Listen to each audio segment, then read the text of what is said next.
신규 확진자가 사흘째 600명을 넘어서는 긴장 속에서 구급 공무원 채용 시험이 전국에서 치러졌습니다. 백신 접종용 주사기에서 이물질이 발견돼 보건 당국이 70만 개를 수거하고 있습니다. 백신 접종이 세계에서 가장 빠르게 진행되면서 마스크 의무 착용이 폐지되는 이스라엘 현지를 국내 언론 최초로 취재했습니다. 변이 바이러스에 긴장하고 있는 미국과 3차 유행 중인 유럽 상황도 전해드립니다. 2일 정상이 북한의 완전한 비핵화와 중국 견제에 공조하기로 하며 한미일 협력을 강조했습니다. 다음 달 한미 정상회담을 앞둔 우리 정부 부담이 커졌다는 분석입니다. 경비원 과로사 문제를 짚어보는 연속 보도. 오늘은 과로로 숨지고 주민들로부터 이른바 갑질까지 당하고 있지만 좀처럼 바뀌지 않는 경비원들의 열악한 노동 환경 문제를 짚어봤습니다.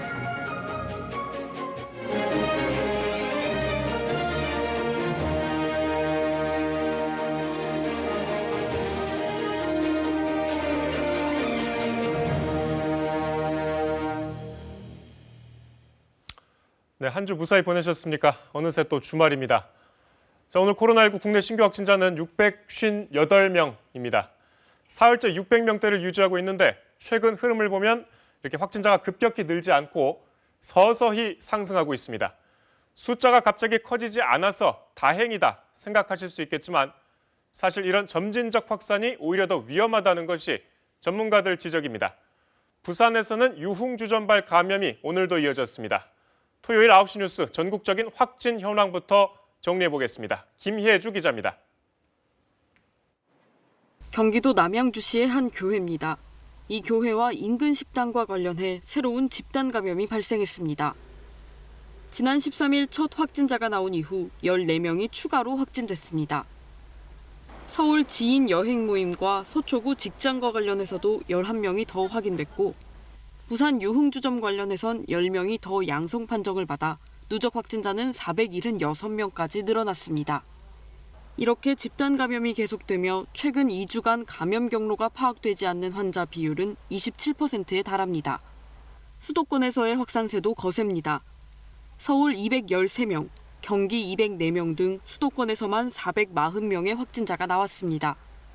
확진자 10명 중 7명이 수도권에 집중된 건데 수도권 임시선별검사소에서만 100명이 넘는 확진자를 찾아냈습니다. 유행이 장기화되면서 증상이 없는 숨은 감염자가 지역사회에 누적되고 있다는 겁니다.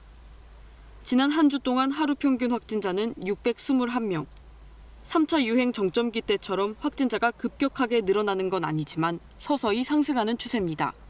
전국적으로 600명, 700명인데 수도권이 300명, 400명까지 이렇게 나오고 있습니다. 그래서 상당히 우려스러운 상황인데 전문가들은 이처럼 서서히 확진자가 늘어나는 점진적 확산세가 더 위험할 수 있다고 경고합니다. 만만하게 증가하는 이 추세가 더 위험하다. 그만큼 많이 점유율에 퍼져 있고 서서히 오르다 보니까 이제 방심을 불러일으켜서 확산세가 계속되면서 거리 두기 단계를 격상해야 한다는 지적이 나오고 있는 가운데 정부는 단순히 확진자 수에 얽매이지 않고 의료 대응 여력을 판단해 검토하겠다는 입장을 견지하고 있습니다. KBS 뉴스 김혜주입니다. 정부가 이틀 전부터 합동 방역 점검단을 꾸려서 감염 취약 시설들을 현장 점검하고 있죠. 식당, 카페, 종교시설 등이 점검 대상인데 주말에 손님들 맞으랴, 방역 잘 되고 있는지 점검하랴 분주한 하루를 보냈습니다. 여기에 오늘은 전국에서 구급 공무원 필기시험도 실시됐습니다. 김성수 기자가 코로나 시대 주말 풍경들 담아왔습니다. 마스크를 쓴 수험생들, 한 명 한 명 거리 두기를 지키며 시험장으로 잇따라 들어갑니다. 코로나19 4차 유행 속에 치르는 구급 공무원 채용 시험. 긴장감은 2배입니다. 마스크를 벗을 때와 안 벗을 때의 문제집 보는 것 자체가 조금 달라요. 만반의 준비를 하고 시험을 치르지만 불안감은 어쩔 수 없습니다.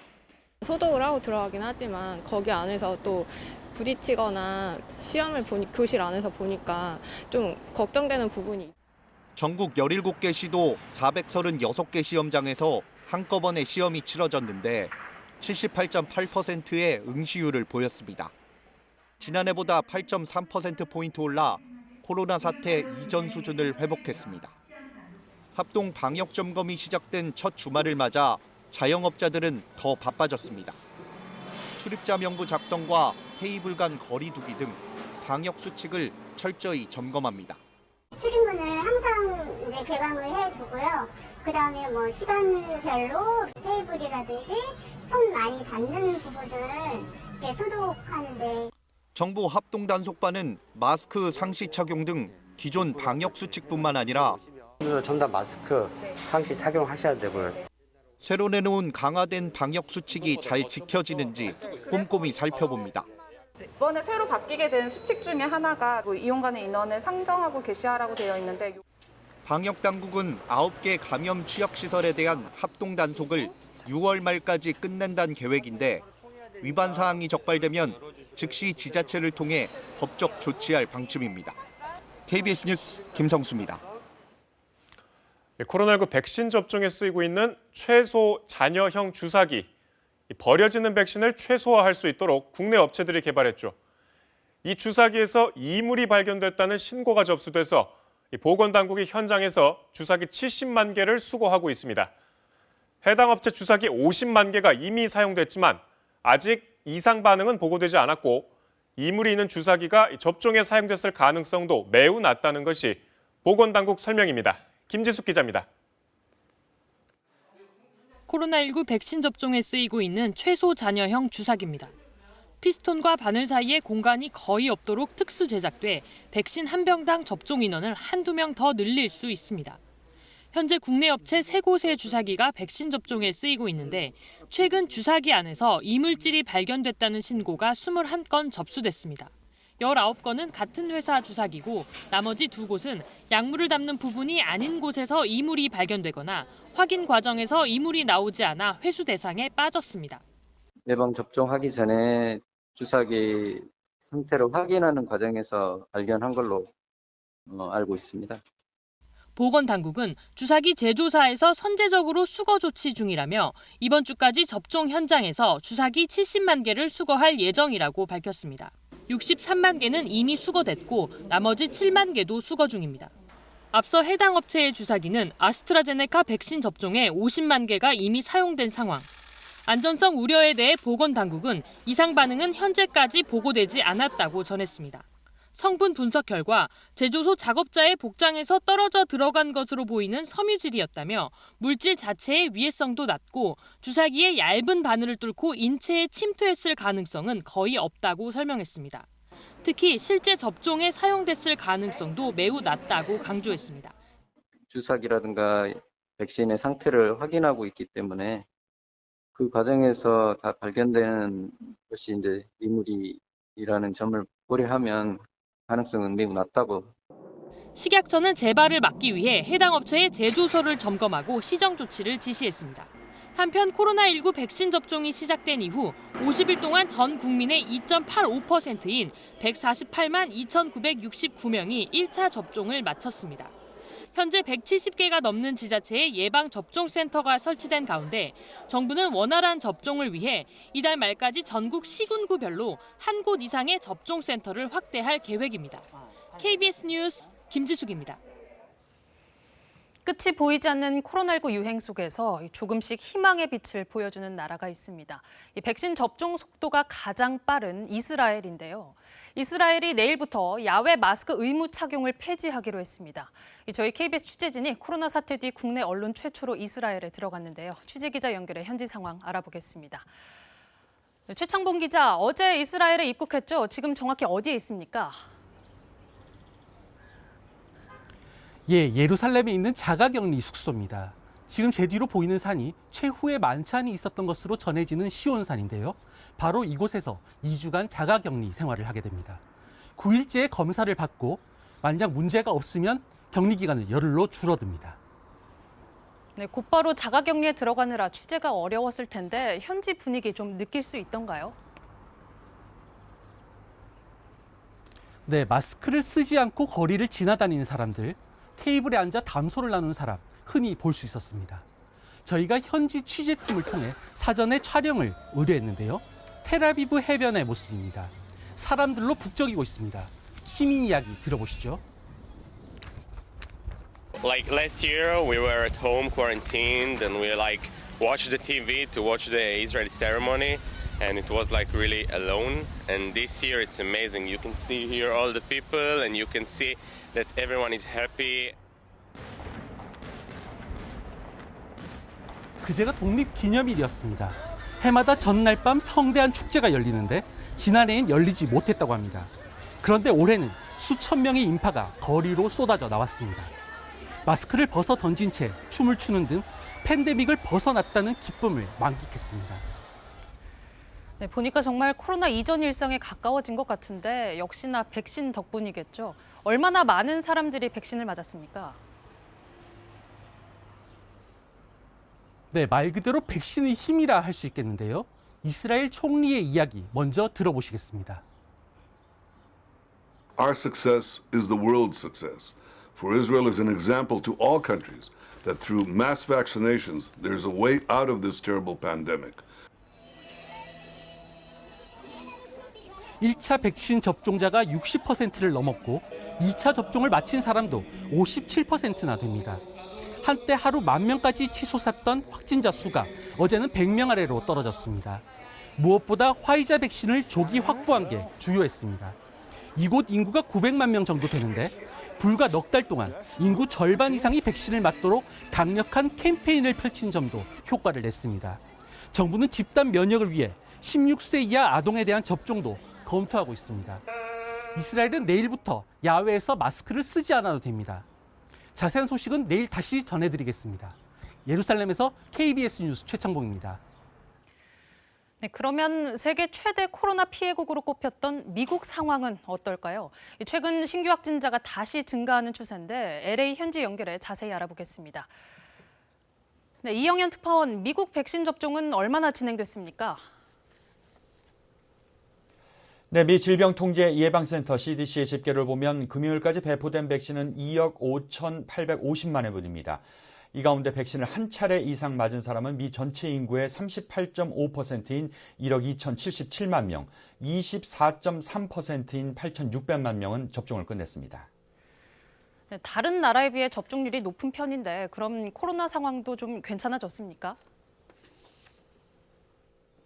네, 미 존스 홉킨스 대가 집계한 목요일 하루 코로나 신규 확진자는 74,200여 명입니다. 신규 사망자는 880여 명으로 나타났습니다. 문제는 응급 환자 수와 입원율 등 모든 수치가 증가하고 있다는 겁니다.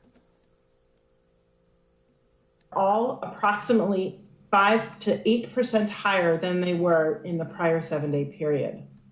And sadly, average daily deaths have increased for the third day in a row to over 700 per day. 지난 1월 최악의 상황을 경험한 미국은 2월 들어 신규 감염자가 급감했으나 현재는 하루 7만 명 안팎으로 불안한 상황을 이어가고 있습니다. 네, 전체적으로 다시 안 좋아지는 것 같은데 모든 주가 상황이 같지는 않죠?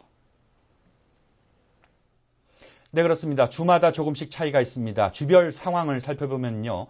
엘라바마주의 경우 지난주 신규 확진자가 이전 주보다 50% 이상 늘었고 24개 주는 신규 환자가 10에서 50% 상승한 걸로 나타났습니다. 이번 주는 지난주보다 이 21개 주에서 신규 감염자가 늘었는데 현재 가장 상황이 안 좋은 주는 미시간주입니다.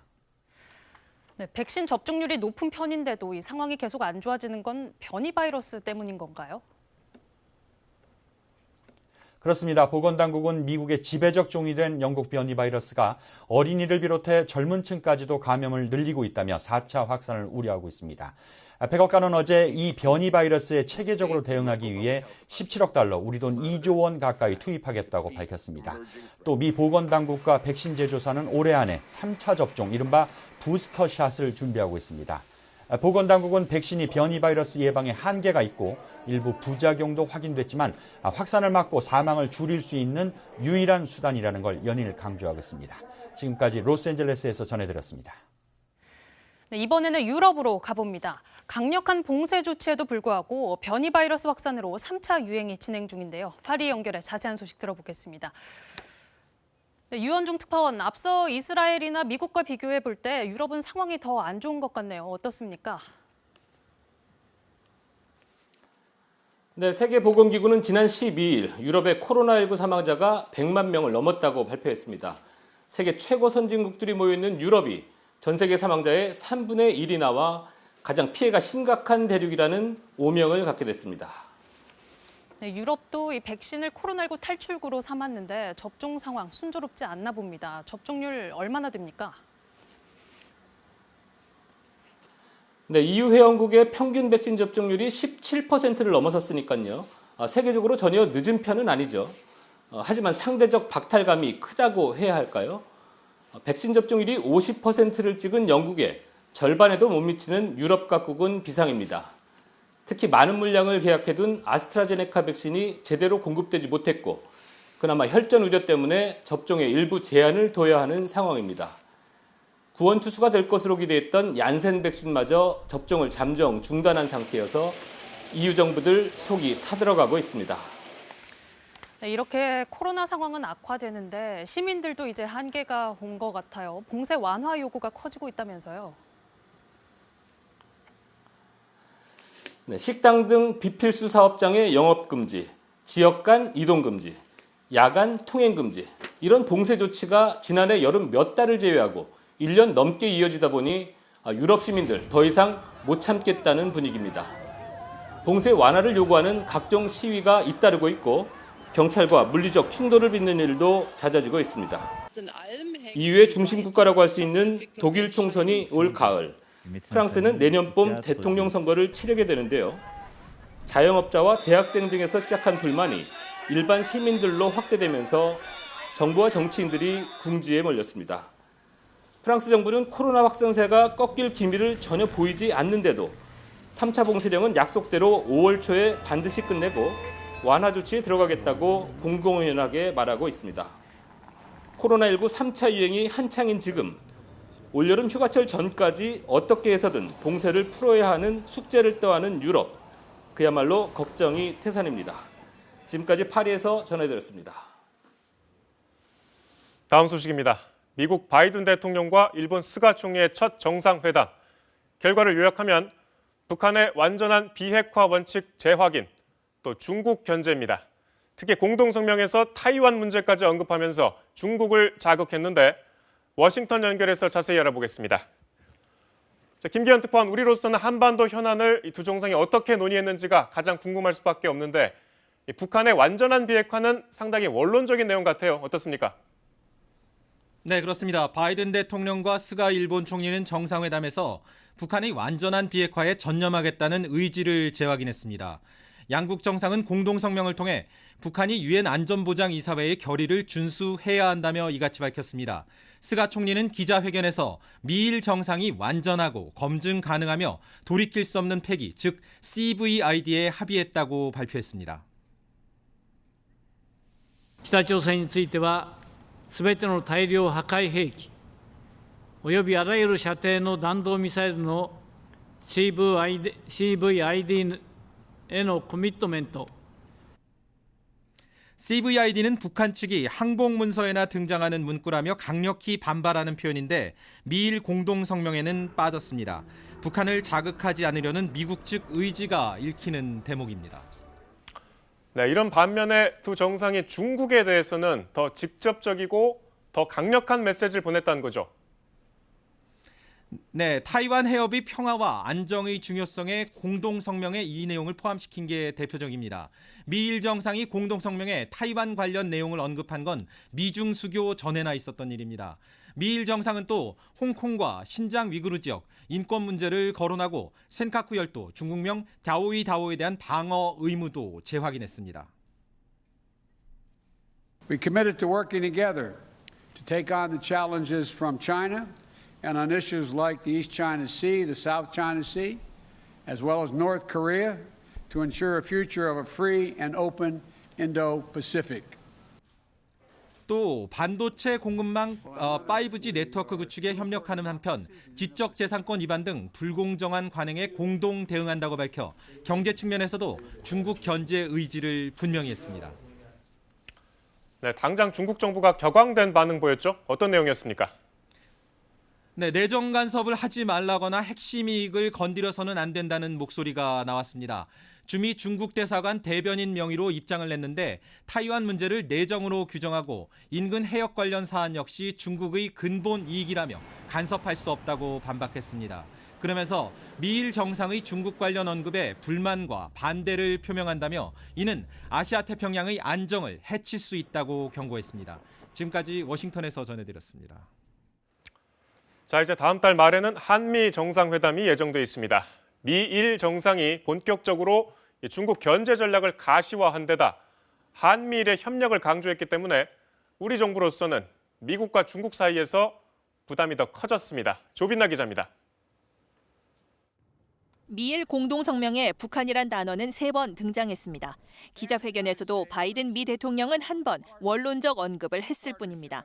아직 새로운 대북 정책 검토가 끝나지 않았기 때문으로 보입니다. 대신 중국 견제 수위는 지난달 양국 외교 국방장관들끼리 만난 2+2 회담 때보다 더 구체적이었습니다. 중국 견제가 단순히 그냥 표현으로만 된 것이 아니라 아주 구체적인 여러 가지 분야에서 미일이 협력한다라고 얘기를 했거든요. 그렇다면 우리 한국 정부에게도 같은 수준의 협력을 요구할 가능성이 있기 때문에 우리로서는 적지 않은 부담이 된다라고 생각합니다. 바이든 미 대통령이 취임 후 첫 대면 정상회담으로 스가 일본 총리와 만난 건 미국이 대중국 견제 전략에 본격 시동을 건 것으로 풀이됩니다. 미일 정상은 공동성명에서 대한민국과의 3자 협력이 공동 안보와 번영에 필수적이라는 데 동의했다며 대중국 견제 동참을 촉구했습니다. 대북 문제에 있어서도 미일 정상은 중국을 겨냥했습니다. 북한의 완전한 비핵화를 명시하면서 국제사회에 유엔 안전보장이사회 결의 이행을 요구했는데 대북 제재 이행에 중국이 불성실하다는 인식을 드러냈다는 해석이 나옵니다. 결국은 북한 비핵화가 한국도 이제 동일한 목표를 지향한다는 점과 북한과 중국과 간에 이제 이루어지고 있는 그 제재 위반 혐의라던가 이런 것들을 공동 대응해야 된다라는 측면에서 결국은 삼각공조가 강조되는 것이고요. 다음 달 한미 정상회담을 앞둔 가운데 미국과 중국 사이에 놓인 우리 정부의 고민이 깊어질 수밖에 없습니다. KBS 뉴스 조빈나입니다.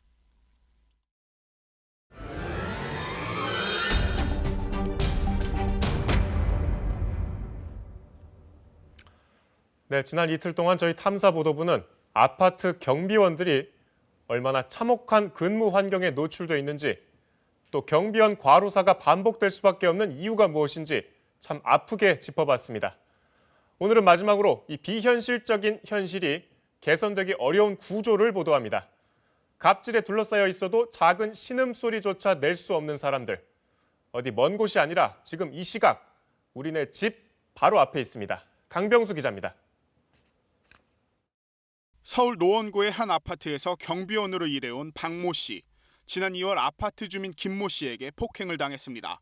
지금 올라오라고 해서 올라갔더니 홍두깨 방맹이로 그 문 열자마자 때리더라고요. 폭행뿐만 아니라 술, 담배, 심부름까지. 김 씨의 갑질은 7년 동안 계속됐습니다. 2년 전에는 경찰 조사로까지 이어졌지만 박 씨는 결국 처벌을 원하지 않는다고 말했습니다. 왜 그랬을까? 만약 그런 일로 해서 이제 고소를 했어. 다음에 취업하려고 했는데 그게 소문이 다 나. 여기 상계 18단지까지 있다고 의외로 좁아요.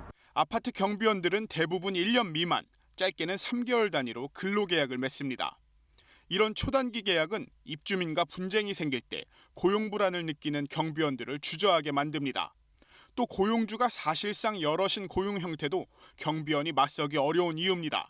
용역업체가 있을 것이고 관리사무소가 있을 것이고 뭐 입주자 대표회의가 있을 것이고 뭐 심지어는 개별 입주민들이 모두가 다 사용자가 되는 이런 다중 사용자 구조가 경비원에 대한 갑질 문제가 계속해서 좀 이루어지고 있는 어떤 구조적인 원인이라고 보고요.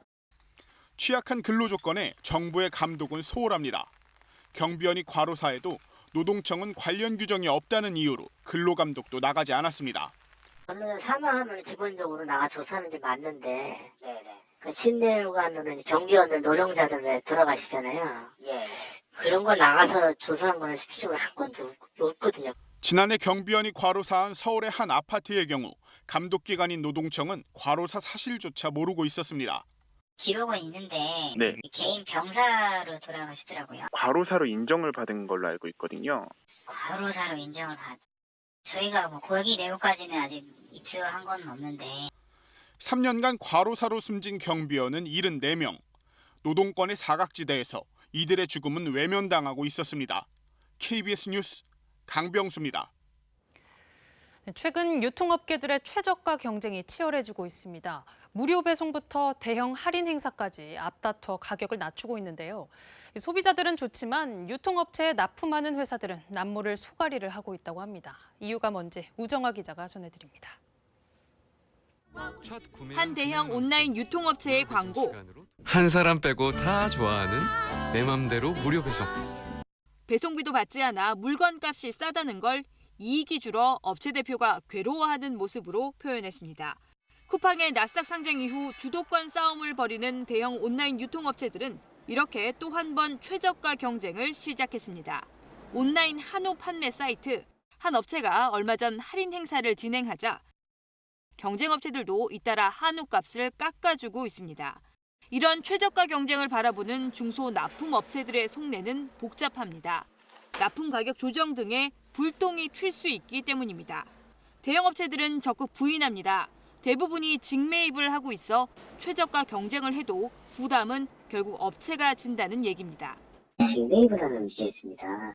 납품이 이루어지고 난 다음에는 판매에 대한 부분은 가격 경쟁을 하는 겁니다. 다만 할인 경쟁이 길어질 경우 납품업체들은 대형 유통사의 요구를 따라갈 수밖에 없기 때문에 일정 부분 영향을 받을 것이란 관측도 나옵니다. 납품업체 입장에서는 이게 이제 굉장한 압박으로